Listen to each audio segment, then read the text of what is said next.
नमस्कार दोस्तों, स्वागत है फिर से हमारे इस चैनल कृपा महादेव टिप्स पर। अगर आप भी अपनी लाइफ में कुछ सीखने की चाह रखते हैं तो हमारे इस चैनल को सब्सक्राइब करें। दोस्तों, आप सभी जानते हैं कि गुप्त नवरात्रि की बहुत ही विशेष तिथियां चल रही हैं और कल के दिन पड़ रहा है इस गुप्त नवरात्रि का सोमवार। पूज्य गुरु जी ने कहा कि शिव और शक्ति की एक साथ कृपा प्राप्त करने के लिए आपको सोमवार के दिन शिवलिंग के सामने एक बहुत ही विशेष उपाय करना है और ये उपाय सिर्फ चावल के एक दाने से करना है।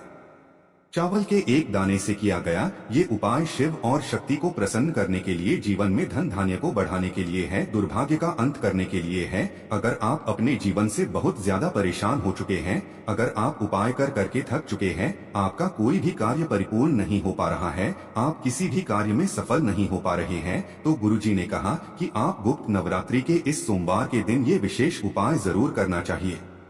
तो चलिए जानते हैं इस उपाय के बारे में, लेकिन उससे पहले एक प्रार्थना। अगर आप चैनल पर नए हैं तो कृपया हमारे चैनल वास्तविक जानकारी को सब्सक्राइब अवश्य कर ले। आज का ये वीडियो हम सभी के लिए बहुत ही खास होने वाला है।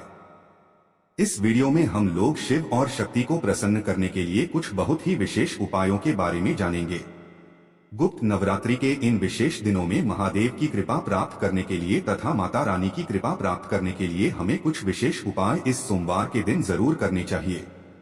ये उपाय आपके घर की सारी निर्धनता को, सारे दरिद्रता को, सारे विघ्नों को, कष्टों को समाप्त करके आपके में धन, समृद्धि, वैभव की प्राप्ति करवाते हैं। तो चलिए जानते हैं पूज्य गुरुजी द्वारा बताए गए सबसे पहले उपाय के बारे में। इस उपाय के लिए आपको एक लोटा जल ले लेना है। तांबे के पात्र में आपको जल ले लेना है, लेकिन ये जल आपको अपने किचन से ही लेना है। फिर इसी के साथ आपको सिर्फ एक चावल का दाना ले लेना है। चावल का दाना कहीं से भी टूटा हुआ नहीं होना चाहिए, खंडित नहीं होना चाहिए, क्योंकि कोई भी खंडित सामग्री हम लोग शिवलिंग के ऊपर समर्पित नहीं करते हैं। फिर इसी के साथ आपको लेना है एक बेलपत्र। बेलपत्र आपको ध्यान रखना है, कहीं से भी कटिफ्टी नहीं होनी चाहिए। बेलपत्र अगर आपके पास नहीं है तो शिवलिंग के ऊपर चढ़ी हुई बेलपत्र को उठाकर जल से शुद्ध करके फिर आप उसका भी इस्तेमाल कर सकते हैं। गुप्त नवरात्रि के इन दिनों में अगर आप बेलपत्र वाला उपाय शिवलिंग के सम्मुख करते हैं तो महादेव की आपके ऊपर अनन्य कृपा होगी, क्योंकि बेलपत्र का जो वृक्ष है वो माता पार्वती के आंसुओं से उत्पन्न हुआ है। और सोमवार के दिन में, खास गुप्त नवरात्रि के इस सोमवार के दिन अगर हम लोग बेलपत्र वाला उपाय शिवलिंग के ऊपर कर लेते हैं तो हमें महादेव की कृपा निश्चित प्राप्त होती है। ऐसा गुरु जी अपनी कथा के माध्यम से कई बार बता चुके हैं। अब ये सारी सामग्री लेकर आपको शिवालय पहुंच जाना है। इस उपाय को आप सुबह करना चाहें तो सुबह कर लें और शाम को करना चाहें तो शाम को कर लें। पूरे दिन में किसी भी समय आप इस उपाय को कर सकते हैं। शिवालय पहुंचने के बाद आप जो ये एक बेलपत्र और एक चावल का दाना लेकर गए हैं, इसको आप इस लोटे जल में डाल लीजिए।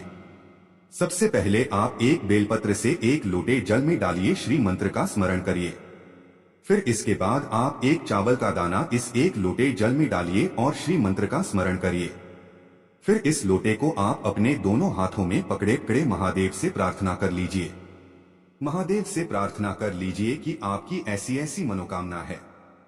आपके जीवन में धन की प्राप्ति नहीं हो पा रही है, लगातार जीवन में कष्ट आ रहे हैं, समस्याएं आ रही हैं, ना ही चल रहा है, ना ही नौकरी में तरक्की मिल पा रही है, घर में लगातार तनाव की स्थिति बनी रहती है, आपस में लड़ाई झगड़ा होता है, धन की प्राप्ति नहीं हो पा रही है। किसी भी प्रकार की आपकी मनोकामना है तो उस मनोकामना को पूर्ण करने की आपको महादेव से प्रार्थना कर लेनी है और फिर ये एक लोटा जल आपको धीरे धीरे शिवलिंग के ऊपर समर्पित करते जाना है। गुरु जी कहते हैं कि जल आपको इतनी धीरे समर्पित करना है कि जल समर्पित करते करते आप कम से कम 11 बार श्री मंत्र का जरूर कर लें। अब ये आधा उपाय हुआ, यानी महादेव को प्रसन्न करने वाला ये उपाय हुआ। अब आपको माता रानी के लिए कार्य करना है और वो भी इसी सोमवार के दिन। ये एक लोटा जल समर्पित करने के बाद आपको शाम के समय यानी सूर्यास्त के बाद एक दीपक तैयार करना है। दीपक आप मिट्टी का भी ले सकते हैं या फिर आप अपने घर पर शुद्ध आटा मारकर उसका दीपक बनाना चाहते हैं तो वो भी दीपक आप तैयार कर सकते हैं। इस दीपक में आपको शुद्ध देसी घी का इस्तेमाल करना है और साथ ही लंबी रुई की बत्ती का प्रयोग करना है। आप सभी जानते हैं कि लंबी रुई की बत्ती का प्रयोग हम लोग अपने जीवन में धन धान्य की वृद्धि के लिए करते हैं। अब ये दीपक लेकर आपको बेलपत्र के वृक्ष के नीचे पहुंच जाना है और सबसे पहले बेलपत्र के वृक्ष के नीचे पहुंचकर बेलपत्र की जड़ के आसपास आपको थोड़े से चावल के दाने डाल देने हैं। यानी आपको ये दीपक ऐसे ही जमीन पर नहीं रख देना है। थोड़े से चावल के दाने डालने हैं और फिर उसके ऊपर इस दीपक को रखना है। दीपक की जो बत्ती होगी उसका आप उत्तर दिशा की तरफ करेंगे। दीपक में आपने लंबी बत्ती लगाई है, उसका मुख आप उत्तर दिशा की तरफ रखेंगे और फिर ये दीपक आपको प्रज्वलित कर देना है और माता रानी से अपनी वही मनोकामना बोल देनी है जो आपने अभी शिवलिंग के सामने बोली थी। जो एक लोटा जल समर्पित करते हुए आपने मनोकामना बोली थी महादेव से, वही मनोकामना आपको यहाँ पर माता रानी से बोल देनी है, यानी माता पार्वती से बोल देनी है। पूज्य गुरु जी कहते हैं कि शिव और शक्ति को प्रसन्न करने के लिए अगर आप गुप्त नवरात्रि के सोमवार में ये उपाय कर लेते हैं तो आपकी बड़ी से बड़ी मनोकामना महादेव तथा माता रानी की कृपा से बहुत ही जल्द परिपूर्ण हो जाएगी। तो दोस्तों, इस विशेष उपाय को आप इस सोमवार के दिन जरूर करिएगा। अब जानते हैं गुरुजी द्वारा बताए गए दूसरे खास उपाय के बारे में। ये उपाय भी उन लोगों को करना है जिनकी कोई विशेष मनोकामना है जो अभी तक परिपूर्ण नहीं हो पा रही है। इस उपाय के लिए भी आपको 2 दीपक ले लेने हैं। दीपक आप चाहें तो मिट्टी के ले लें या फिर आप चाहें तो अपने घर पर उसका भी दीपक तैयार कर सकते हैं। दोनों ही दीपक में आपको शुद्ध देसी घी का प्रयोग करना है और एक दीपक में आपको लंबी रुई की बत्ती का प्रयोग करना है तथा दूसरे दीपक में आपको गोल रुई की बत्ती का प्रयोग करना है। आप इन दीपक में से एक दीपक आपको अपने घर के मंदिर में प्रज्वलित करना है। आप अपने घर के मंदिर में सुबह चाहे तो सुबह इस दीपक को प्रज्वलित कर सकते हैं या फिर शाम को चाहे तो शाम को दीपक प्रज्वलित कर सकते हैं। जो लंबी रुई की बत्ती वाला दीपक है उस दीपक को अपने घर के मंदिर में प्रज्वलित करेंगे। घर के मंदिर में आपको कुछ चावल के दाने रख देने हैं या फिर कोई प्लेट रख देनी है, फिर उसके ऊपर आपको ये दीपक रख देना है और इस दीपक को प्रज्वलित कर लेना है। इस दीपक को प्रज्वलित करने के बाद आपको दूसरा दीपक लेना है, यानी गोलबत्ती वाला दीपक लेना है और वो दीपक लेने के साथ साथ आपको लेना है 11 काले तिल के दाने। ये दूसरा दीपक लेकर आप शिवालय पहुंच गए। शिवालय पहुंचने के बाद इस गोलबत्ती वाले दीपक को शिवलिंग के आसपास कहीं पर भी प्रज्वलित कर सकते हैं। पूज्य गुरु जी अपने शिव महापुराण की कथा में कई बार बता चुके हैं कि आप शिवलिंग के सामने लंबी रुई की बत्ती का भी दीपक प्रज्वलित कर सकते हैं और गोल रुई की बत्ती का भी दीपक प्रज्वलित कर सकते हैं। आपको ये गोल रुई की बत्ती का दीपक प्रज्वलित कर लेना है और 11 बार श्री शिवाय नमस्तु ब्रह्मा मंत्र का स्मरण करते हुए फिर उसके बाद ये 11 काले तिल के दाने आपको इसी दीपक में डाल देने हैं।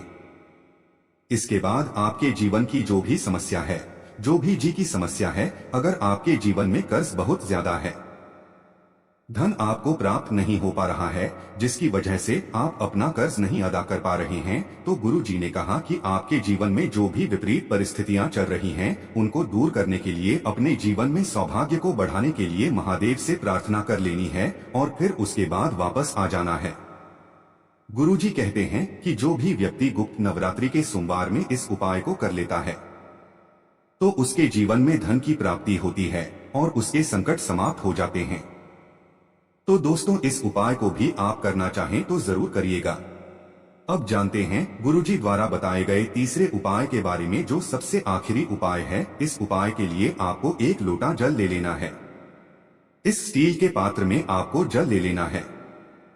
ध्यान रखिएगा, ये जल आपको अपने किचन से ही लेना है। इस जल में आपको 1 या 2 चम्मच गाय का कच्चा दूध मिला लेना है। ध्यान रखिएगा, दूध गर्म किया हुआ नहीं होना चाहिए, दूध कच्चा होना चाहिए। फिर इसी के साथ आपको इस जल में मिलाना है 11 तिल के दाने। ये जो काले तिल के दाने आप मिलाएंगे, ये आप अपने घर के मंदिर के सामने इस लोटे में मिला लीजिएगा या फिर शिवालय पहुंचकर शिवलिंग के सामने मिला लीजिएगा। जब भी आप ये काले तिल के दाने मिलाएंगे तो आपको एक एक काले तिल का दाना डालना है इस 1 लोटे जल में और एक एक बार मंत्र का स्मरण करना है, यानी ये 11 काले तिल के दाने इस 1 लोटे जल में डालना है और 11 बार मंत्र का स्मरण करना है। अब ये 1 लोटे जल का मिश्रण लेकर आपको पहुंच जाना है। इस उपाय को भी आप शाम को करना चाहें तो शाम को कर लें और सुबह करना चाहें तो सुबह कर लें। शिवालय पहुंचने के बाद सबसे पहले आपको दक्षिण दिशा में बैठ जाना है और उत्तर दिशा की तरफ अपना फेस कर लेना है। लेकिन शिवालय में भीड़ है, तो ऐसी स्थिति में पूज्य गुरु जी कहते हैं कि आप किसी भी दिशा में बैठकर शिवलिंग की पूजा प्रार्थना कर सकते हैं। आप शिवलिंग के सामने बैठकर आपको ये जल शिवलिंग के ऊपर धीरे धीरे समर्पित करते जाना है तथा लगातार श्री मंत्र का स्मरण करते जाना है।